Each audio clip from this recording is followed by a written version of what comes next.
रामायण की सबसे अनोखी घटना शबरी की भक्ति और श्री राम का आशीर्वाद। रामायण हिंदू धर्म के सबसे पूजनीय महाकाव्यों में से एक अनेकों घटनाओं से भरी हुई है जो मानवता, धर्म और भक्ति का गहन संदेश देती है।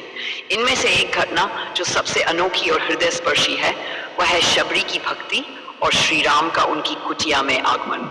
इस घटना में न केवल भक्ति की सच्चाई का प्रमाण मिलता है बल्कि यह भी दिखता है कि भगवान का प्रेम उनके भक्तों के प्रति कैसा अटूट और निस्वार्थ होता है। शबरी का जन्म एक भील परिवार में हुआ था। भील जाति समाज के निम्न वर्ग में मानी जाती थी और मुख्यतः जंगल में निवास करती थी। शबरी बचपन से ही एक साधारण और विनम्र स्वभाव की थी, लेकिन उनके हृदय में भगवान की भक्ति का बीज बचपन से ही अंकुरित था। युवा अवस्था में जब उनके विवाह का आयोजन हो रहा था, उन्होंने देखा कि उनके विवाह के लिए बकरों की बलि दी जा रही थी। ये देखकर उनका मन करुणा से भर गया। उन्होंने ये निश्चय कर लिया कि वह ऐसे किसी कार्य का हिस्सा नहीं बनेंगी जिसमें किसी जीव को हानि पहुंचे। वह विवाह से भाग गई और जंगल में शरण लेने का निर्णय किया। शबरी का गुरुओं से मिलना। जंगल में भटकते हुए शबरी की भेंट ऋषि मतंग से हुई। मतंग ऋषि एक महान तपस्वी थे और उन्होंने शबरी की विनम्रता और भक्ति को पहचाना। उन्होंने शबरी को अपने आश्रम में स्थान दिया और उसे भक्ति का मार्ग दिखाया। शबरी ने अपने गुरुओं की आज्ञा से आश्रम की सेवा को अपना धर्म मान लिया। शबरी ने अपनी दिनचर्या को भगवान श्री राम की भक्ति के लिए समर्पित कर दिया। हर दिन वह आश्रम के चारों ओर सफाई करती, फूल तोड़कर उनकी पूजा करती और भगवान के आगमन की प्रतीक्षा करती। ऋषि मतंग ने अपनी मृत्यु से पहले शबरी को आशीर्वाद दिया और कहा, शबरी, तुम पवित्र हो और तुम्हारी भक्ति सच्ची है। एक दिन स्वयं भगवान श्री राम तुम्हारे पास आएंगे, तुम उनकी प्रतीक्षा करो। गुरु की आज्ञा मानकर शबरी ने वर्षों तक उनकी प्रतीक्षा की। हर सुबह वह उठती, अपने हाथों से जंगली बेर तोड़ती और उनकी मिठास की परीक्षा करती, ताकि जब भगवान श्री राम आए तो उन्हें केवल मीठे बेर ही। श्री राम का आगमन। शबरी के धैर्य और भक्ति ने आखिरकार रंग लाया। भगवान श्री राम और लक्ष्मण सीता की खोज में दंडकारण्य पहुंचे। थके हुए और भूखे भगवान राम ने शबरी की कुटिया में प्रवेश किया। जैसे ही शबरी ने उन्हें देखा, उसकी आंखों में आंसू भर आए। उसने तुरंत उनका स्वागत किया और उन्हें आदरपूर्वक बैठाया। शबरी ने भगवान श्री राम के लिए जंगली बेर लाए जिन्हें उसने स्वयं चखा था।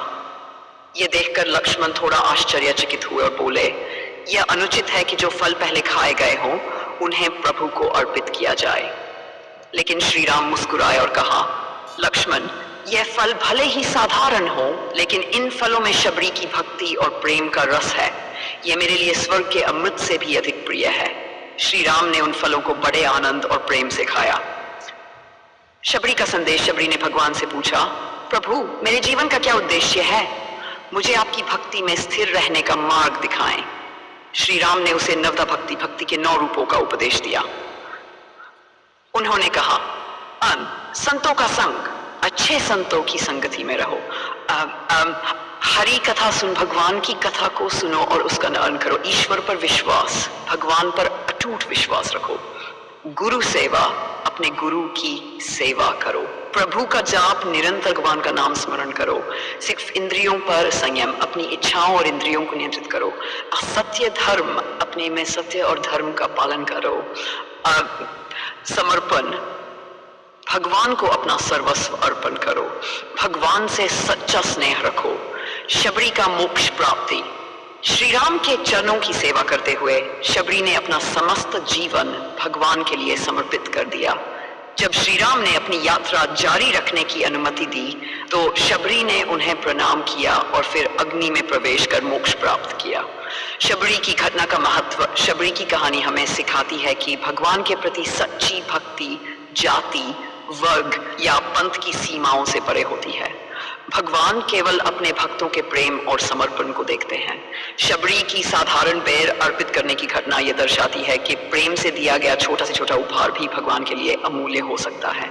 शबरी की भक्ति, उनका धैर्य और उनकी निस्वार्थ सेवा आज भी हमें प्रेरित करती है। ये घटना न केवल रामायण की एक अनोखी घटना है, बल्कि यह समर्पण और भक्ति की पराकाष्ठा का प्रतीक भी है। ये कहानी रामायण के गहरे संदेशों में से एक है जो हर युग में प्रेरणा देती है।